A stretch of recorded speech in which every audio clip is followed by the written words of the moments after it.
or regional?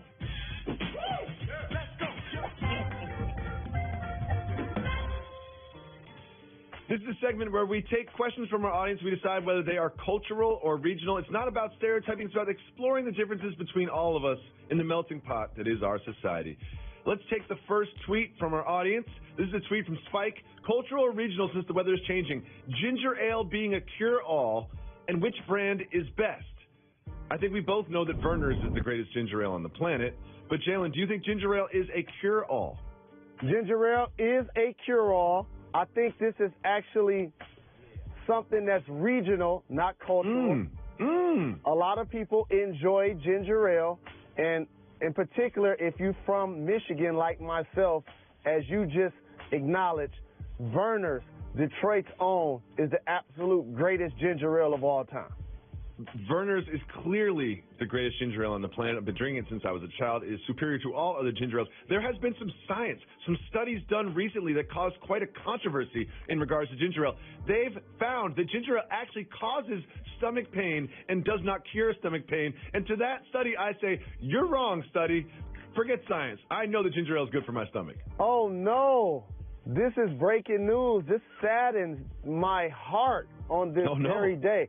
But by the way, it's not just a ginger ale thing. I think it's actually pop or soda or whatever you want to call it. The actual fizz that's in the soda is what disrupts your stomach.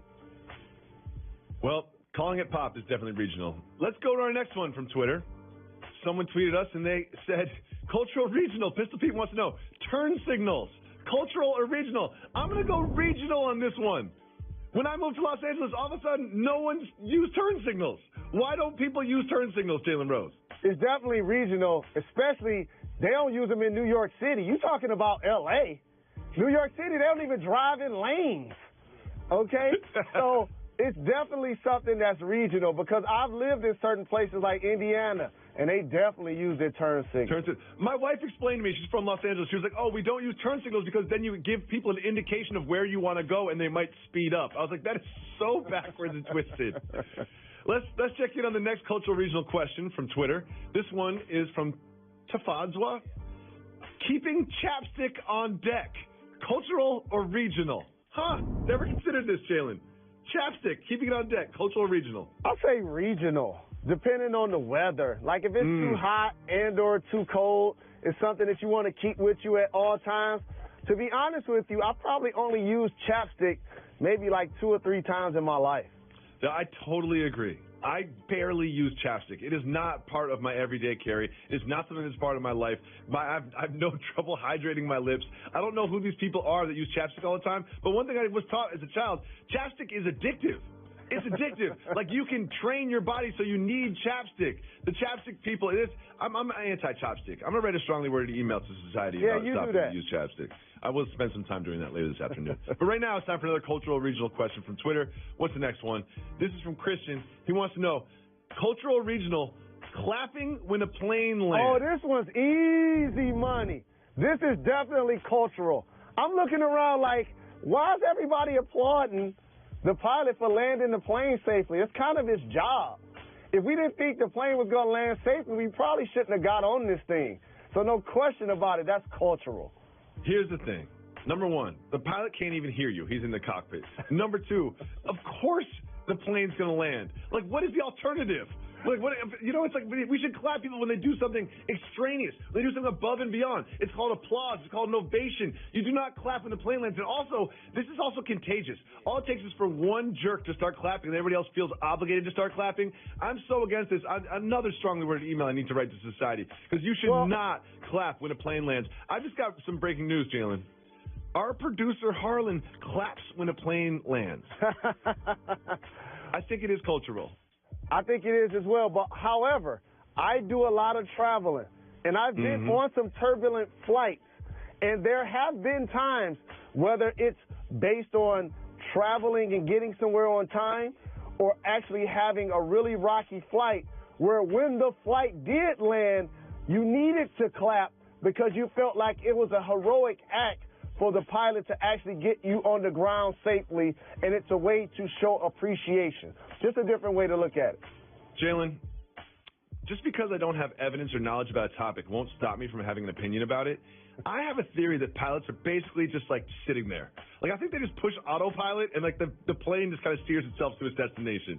I don't think they do much through all this turbulence. I'm just throwing that out there. I'd love for someone to prove me wrong, but I'm not sure that they're actively involved in the flight that much. I challenge you to take some lessons and try to do what they do. And by the way, when you're doing this, I won't be anywhere around. I'm not going to do that. We have one more cultural or regional question. Let's take a look. Cultural or regional? Easy. Eating Arby's. Easy. I do not believe Arby's is a sponsor, so I'm happy to go on wax and say this. I've never eaten Arby's. I have no interest in Arby's. I don't know why Arby's is even a thing. Why is roast beef restaurant, like a roast beef themed restaurant? What is this? Who goes to Arby's? Cultural or regional? Regional. Oh, where do they eat Arby's at? Because here's the thing. Arby's is one of those restaurants. I've never eaten there either, by the way.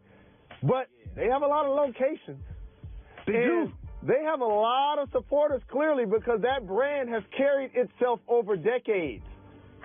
It's true. They've got enough money to do ad campaigns. You know, I see Arby's ads all the time. I see Arby's restaurants all the time. I've never seen a line at Arby's. I've never had a friend say, hey, did you try that new Arby's sandwich? I've never even known somebody who's like rides for Arby's. I don't know who these Arby's people are out there. I don't know what region they're doing this in. Where are the Arby's people at? Who is riding for Arby's? For real. And why? What is their logo is like a star with a face, I think. What does that have to do with roast beef? I don't understand Arby's whatsoever. I will never understand Arby's. I do not want any Arby's. Don't at me. I'm upset about this. I have no idea why. Getting upset over Arby's might be cultural too. When we come back, we have some interesting words from the owner of the Giants about Odell Beckham. Check it out after this.